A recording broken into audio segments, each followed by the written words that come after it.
அனைவருக்கும் வணக்கம். ஐங்கிரன் astrology YouTube சேனலுக்கு உங்களை அன்புடன் வரவேற்கிறேன். சபரிமலை ஐயப்பன் கோவில் கூட்டம் கூடினாலும் இன்றைய ஆண்டு வருமானம் குறைவுதான். சபரிமலை மண்டல பூஜை காலத்தில் கடந்த ஆண்டை விட இந்த ஆண்டு சபரிமலையில் ரூபாய் 63 கோடி வருமானமே குறைவாகவே இருப்பதாக திருவிதாங்கூர் தேவசம் போர்டு வெளியிட்டுள்ள அறிக்கையில் தெரிவிக்கப்பட்டுள்ளது. புகழ்பெற்ற சபரிமலை ஐயப்பன் கோவில் இந்த ஆண்டிற்கான மண்டல பூஜைக்காக நவம்பர் 17ஆம் தேதி திறக்கப்பட்டது.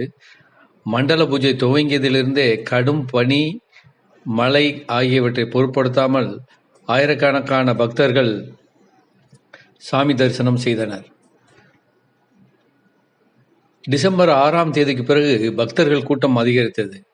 பக்தர்கள் கூட்டத்தை கட்டுப்படுத்த முடியாமல் பாதுகாப்பு படையினரிடம் திணறினர். பாதுகாப்பு படையினரும் அவர்களை சரி செய்ய முடியாமல் மிகவும் சிரமப்பட்டனர். தலையில் இருமுடியோடு 22 மணி நேரத்திற்கு மேல் வரிசையில் காத்திருந்தும் சாமி தரிசனம் செய்ய முடியாததால் திரும்பி சென்றனர் பக்தர்கள். கூட்டம் அதிகமாக இருந்ததால் சபரிமலை ஐயப்பனை தரிசனம் செய்யாமல் பக்தர்கள் பந்தளத்தில் இருந்து திரும்பி வருவதாக செய்திகள் வெளியாகின.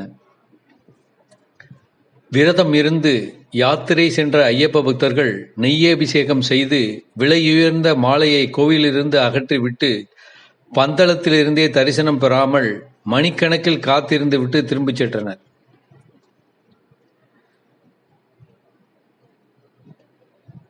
கூட்ட நெரிசலை கட்டுப்படுத்த மண்டல பூஜை தினமான இன்று 70,000 பக்தர்களுக்கு மட்டுமே ஆன்லைன் மூலம் முன்பதிவு செய்வதற்கு அனுமதிப்படுவார்கள் என்று தேவசம் போர்டு நிர்வாகம் தெரிவித்திருந்தது. ஆனால் கடந்த ஆண்டுடன் ஒப்பிடுகையில் பக்தர்கள் கூட்டமும் சரி, உண்டியலில் வருமானமும் சரி இந்த ஆண்டு குறைவாகவே கிடைத்துள்ளது. சமீபத்தில் தேவசம் போர்டு தெரிவித்திருந்தது, டிசம்பர் 25ஆம் தேதியுடன் நிறைவடைந்த மண்டல பூஜை காலத்தில் 39 நாட்களில் ரூபாய் 204.30 கோடி வருமானம் கிடைத்ததாக தேவசம் போர்டு தலைவர் தகவல் வெளியிட்டுள்ளார். கடந்த ஆண்டின் இதே காலத்துடன் ஒப்பிடுகையில் இது ரூபாய் 63.89 கோடி குறைவுதான் என்றும் தெரிவிக்கப்பட்டுள்ளது. அரவணை, பாயாசம் விற்பனையின் மூலம் ரூபாய் 96.32 கோடியும், அப்பம் உள்ளிட்ட மற்ற பிரசாத விற்பனையின் மூலம் ரூபாய் 12.38 கோடியும் கிடைத்துள்ளதாகவும், கடந்த 39 நாட்களில் 31,43,163 பக்தர்கள் சபரிமலையில் சுவாமி தரிசனம் செய்துள்ளதாகவும் தெரிவிக்கப்பட்டுள்ளது.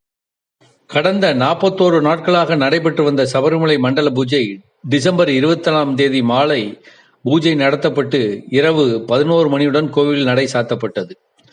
அதன் பிறகு மகர விளக்கு பூஜைக்காக டிசம்பர் 30ஆம் தேதி மாலை 5 மணிக்கு மீண்டும் நடை திறக்கப்பட்டு பக்தர்கள் தரிசனத்திற்காக அனுமதிக்கப்படுவார்கள் என்று தேவசம் போர்டு கூறப்பட்டுள்ளது.